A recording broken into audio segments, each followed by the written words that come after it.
Friends, ఈ వీడియోలో తెలుగు మెథడాలజీలో భాగంగా సెకండ్ చాప్టర్ భాషా నైపుణ్యాలు సాధించాల్సిన సామర్థ్యాలలో మనం ఇంపార్టెంట్ బిట్స్ చూస్తున్నాం. ఫ్రెండ్స్, ఇవన్నీ కూడా గత డిఎస్సి పరీక్షల్లో అడిగిన ఇంపార్టెంట్ బిట్స్. 1. శ్రవణ, భాషణ, పఠన, లేఖనాలను ఇలా వ్యవహరిస్తారు. శ్రవణ, భాషణ, పఠన, లేఖనాలను ఇలా వ్యవహరిస్తారు. ఆప్షన్ 4 అంటే శ్రవణ, భాషణ, పఠన, లేఖనాలను భాషా నైపుణ్యాలు మరియు ప్రాతిపదిక లక్ష్యాలు ఇలా పిలుస్తారు. భాషా నైపుణ్యాలు, ప్రాతిపదిక లక్ష్యాలు. 2వ బిట్, భాషా నైపుణ్యాల్లో కఠినతరం దీనిని అంటారు. భాషా నైపుణ్యాలలో లేఖనాన్ని కఠినతరం అంటారు. లేఖనం ఆప్షన్ 4. 3వ బిట్, పఠనం కన్నా లేఖనం సులువైన నైపుణ్యం అని ఎవరు అభిప్రాయపడ్డారు? మాంటిస్సోరీ. పఠనం కన్నా లేఖనం సులువైన నైపుణ్యం అని మాంటిస్సోరీ అభిప్రాయపడ్డారు. 4వ బిట్, విద్యార్థి శ్రమ, అలసటకు గురై విశ్రాంతి కోరుకునే పఠనం ప్రకాశ పఠనం. ప్రకాశ పఠనం. 5వ బిట్, భాషా కౌశలాల్లో గ్రహణశీలాలు. భాషా కౌశలాల్లో గ్రహణశీలాలు శ్రవణం, పఠనం. శ్రవణం, పఠనం. 6వ బిట్, నయనమితి ఈ పఠనమునకు ఉపయోగపడుతుంది. నయనమితి మౌన పఠనానికి ఉపయోగపడుతుంది. 7. ఊనిక, స్వరభేదం పాటిస్తూ మాట్లాడడం ఈ స్థాయి భాషా నైపుణ్య లక్షణం. ప్రాథమికోన్నత స్థాయి. ప్రాథమికోన్నత స్థాయి. 8వ బిట్, అంతస్తాలను సరిగ్గా ఉచ్చరించకపోవడం వల్ల ఏర్పడే ఉచ్చారణ దోషం అంత్రం. అంతస్తాలను సరిగా ఉచ్చరించకపోవడం వల్ల ఏర్పడే ఉచ్చారణ దోషం అంత్రం. 9వ బిట్, ఉపాధ్యాయుడు చెప్పుచుండగా వింటూ అక్షరాలను చూడకుండా అక్షర స్వరూపాన్ని జ్ఞప్తి చేసుకుంటూ రాసే లేఖనం ఉక్త లేఖనం. డిక్టేషన్.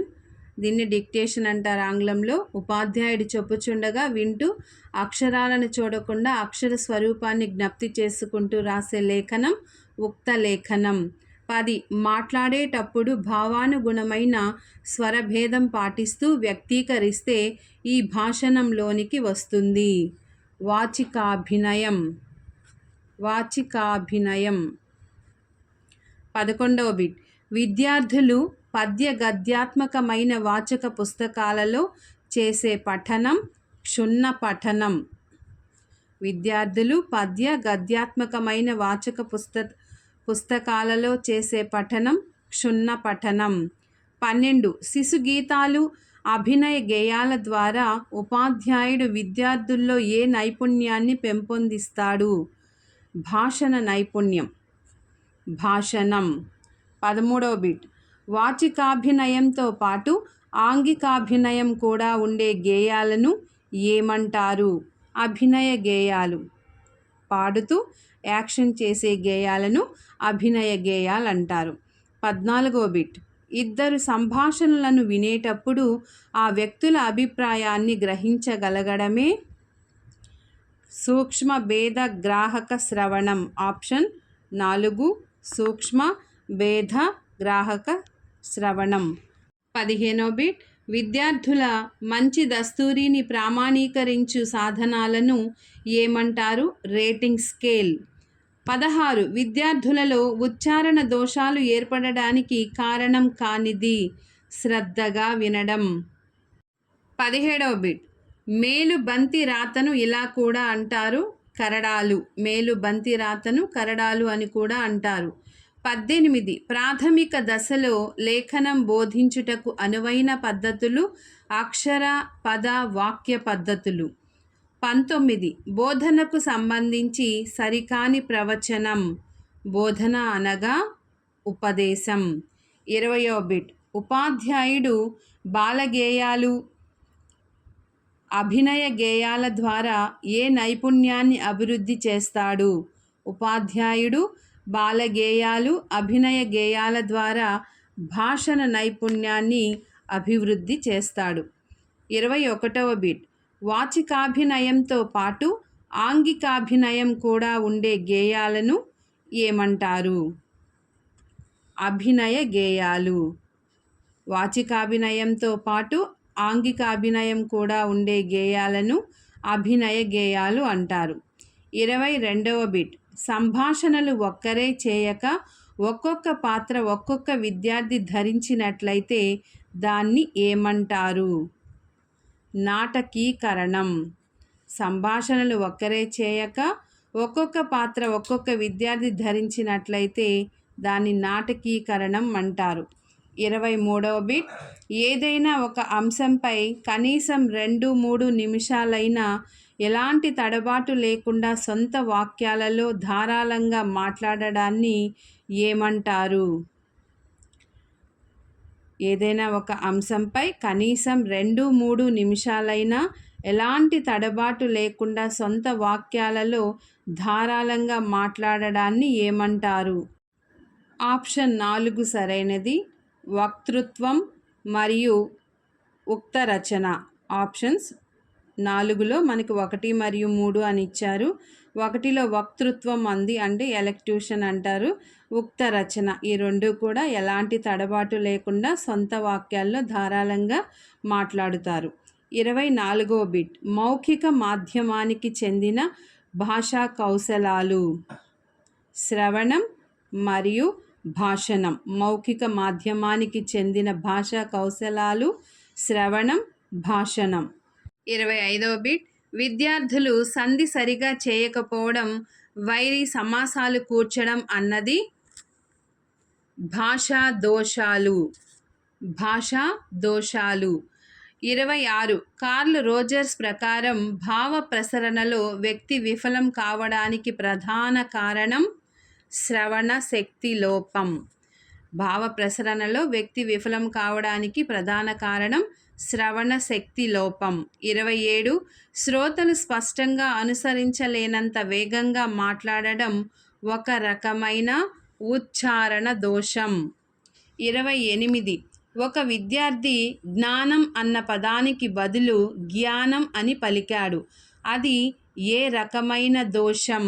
ఉచ్చారణ దోషం. 29 విద్యార్థుల వాగింద్రియాలలో లోపం ఉన్నప్పుడు ఏర్పడే దోషాలు ఉచ్చారణ దోషాలు. 30 ఒక విద్యార్థి సంయుక్తాక్షరములను ద్విత్వాక్షరములుగా ప్రయోగించాడు. అందువలన ఏర్పడిన దోషపదం హరిశ్చంద్రుడు, హరిశ్చంద్రుడు. సంయుక్తాక్షరాలు ద్విత్వాక్షరాలు ఇక్కడే కదా ఉన్నాయి, కాబట్టి హరిశ్చంద్రుడు, హరిశ్చంద్రుడు. 31 ఒక విద్యార్థి పచ్చి పులుసు అన్న పదాన్ని పక్షి పులుసు అని పలికాడు. అది ఏ రకమైన ఉచ్చారణ దోషం? ద్విత్వాక్షరాన్ని సంయుక్తాక్షరంగా పలకడం. ద్విత్వాక్షరాన్ని సంయుక్తాక్షరంగా పలకడం. 32 తెలిసిన విషయం నుండి తెలియని విషయానికి అనే మనోవిజ్ఞాన శాస్త్రాన్ని అనుసరించి మొదటిసారిగా పాఠశాలకు వచ్చిన విద్యార్థికి చెప్పే అంశం శిశుగేయాలు చెప్పడం. ఆప్షన్ 2. 33 విద్యార్థులకు పఠన నైపుణ్యం. విద్యార్థులకు పఠన నైపుణ్యం ప్రయత్నపూర్వకంగా అలవడుతుంది. ప్రయత్నపూర్వకంగా అలవడుతుంది. 34 ప్రాథమిక స్థాయిలో మొదటిగా పఠనం చెప్పడానికి ఉపయోగించే ఉపకరణాలు. మెరుపు అట్టలు. 35 చూపు మేర పలుకు మేర అంతరాన్ని ఇలా కూడా పిలుస్తారు, వాంగ్మయ నమితి. 36 బోధనకు సంబంధించి సరికానిది. బోధనకు సంబంధించి సరికానిది ఒక ప్రవర్తన మార్పు. 37 నూతన శబ్ద పరిచయం, విషయ పరిచయం, ఉచ్చారణ దక్షణ, భావ ప్రకటన కౌశలం వీటికి ప్రాధాన్యం ఇవ్వవలసిన చర్య వాచిక చర్య. 38 క్రింది భాషా నైపుణ్యాలలో ఉత్పాదక శీలాలు. భాషణం, లేఖనం. 39 భాషా నైపుణ్యాలన్నింటికీ మూలం అని దీనిని అంటారు. శ్రవణం. ఆప్షన్ 4 శ్రవణం. భాషా నైపుణ్యాలన్నింటికీ మూలం శ్రవణం అని అంటారు. 40 విద్యార్థులలో శిష్ట భాష అలవడుటకు ఉపాధ్యాయుడు ఏ దశలో శిక్షణ ఇవ్వాలి? ప్రాథమిక స్థాయిలో.